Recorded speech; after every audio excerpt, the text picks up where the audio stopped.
СДСМ нема концепт за развој на туризмот и развојот на Охрид и унапредување на заштитата на Охридското езеро, а тоа се гледа и преку предлог буџетот за 2021 година.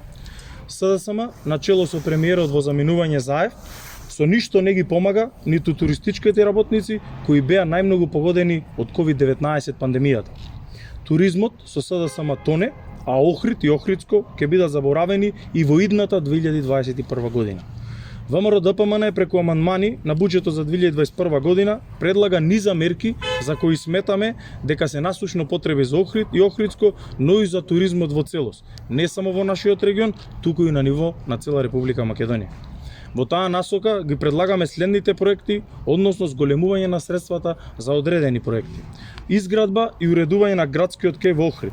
Отворање на дневни центри за деца и лица со пречки развој во Охрид.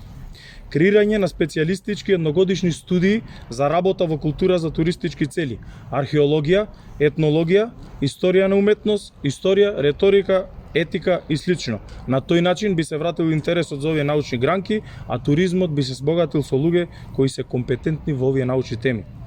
Набавка на специјален пловен објект за превенција и интервенирање при итни ситуации во медицинската противпожарна спасувачка цел по Охридското крајбрежје.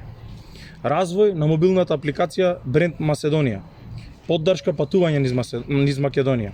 Изработка на информацијски систем e-Visitors.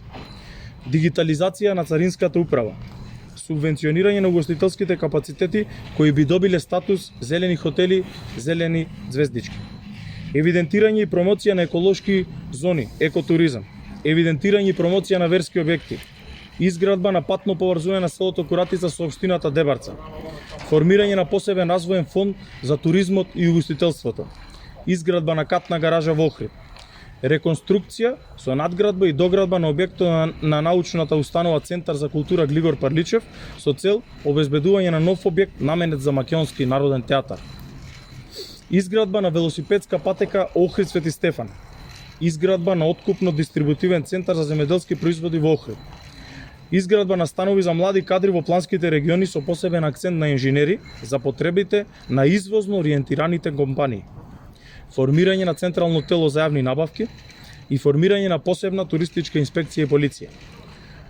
Туризмот и Охрид, за мене како пратеник од Охрид, секогаш се на прво место, но и за ВМРО ДПМН. Затоа ќе поддржиме и ќе продолжиме да се бориме со сите средства кои ни стојат на располагање. Од тука ги повикувам пратениците од владачкото мнозинство да ги поддржат нашите амандмани и да покажат дека искрено работат и се грижат за потребите на граѓаните. Воспротивно, по кој знае кој пат ќе докажат дека воопшто не ги интересираат потребите на граѓаните, туку само нивните тенсто партиски интереси и бизниси. Ви благодарам.